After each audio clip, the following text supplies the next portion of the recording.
Fala pessoal, me chamo Rafael, fiz 160 a mais no Enem 2024 e de todas essas, 40 foram de natureza. Todas de química eu gabaritei e nesse vídeo aqui eu vou compartilhar com vocês um pouco como foi o meu estudo nessa área para poder ter esse desempenho máximo. Bom, é lógico que em todo começo a gente primeiro tem que ver a teoria e era isso que eu fazia. De manhã, no cursinho, eu tinha as aulas e como era a minha postura em sala de aula.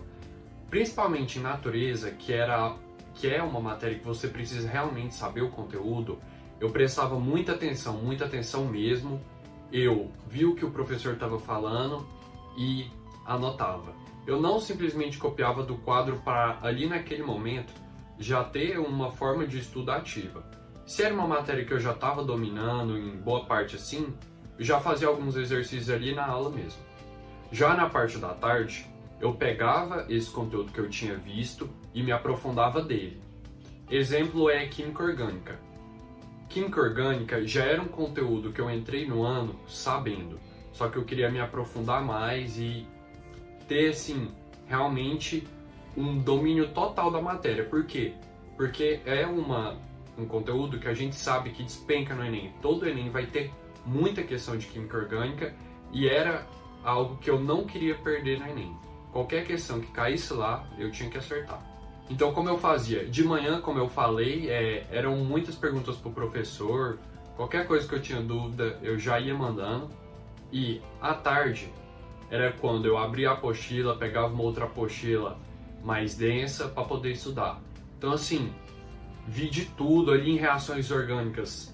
Regra de Markovnikov, essas coisas que tem pouca chance de cair, eu cheguei a olhar. Porque é ali no momento da tarde que de fato você vai conseguir se aprofundar na matéria, no que o professor não costuma falar na aula e ter aquele diferencial do seu concorrente na hora da prova. Depois disso, que eu via que eu já estava tranquilo na teoria, sabendo, eu partia para os exercícios. Como que funcionava? Eu pegava questões de paulistas e de Enems antigo. Por quê? Porque são questões que costumam trazer a química do cotidiano para a prova.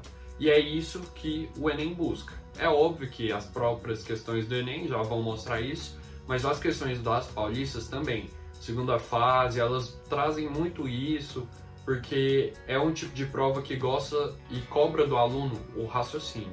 E era isso que eu estava buscando. Então eu fazia ali em média de 20, 30 questões da aula que eu tive no dia e já terminava por ali. E depois que eu tinha feito isso, eu partia para as correções das questões. E como que funcionava? Basicamente como eu falei no vídeo passado.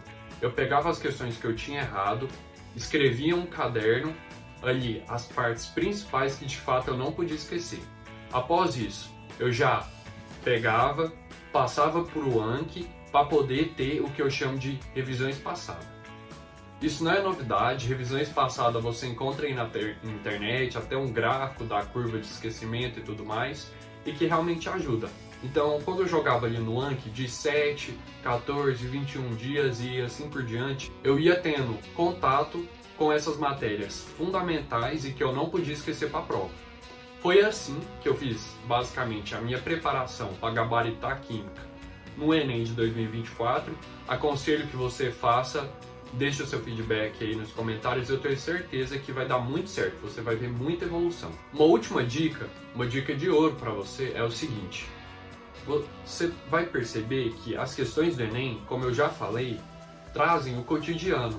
Então, uma boa ideia é você começar a visualizar as coisas no seu dia a dia dessa maneira.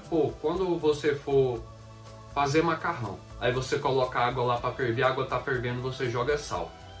Aí a água para de ferver. Por que isso acontece? Você tem que começar a pensar dessa maneira. É a ebullioscopia, beleza.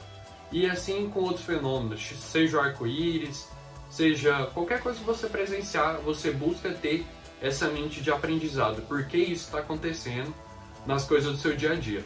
Porque se você for fazendo isso ao longo do ano, existe uma chance muito boa de, na sua prova, às vezes cair uma questão de algo que justamente você pensou e analisou.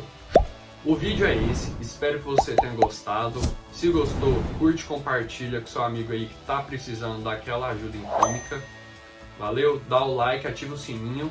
Menos choro e mais foco, tamo junto.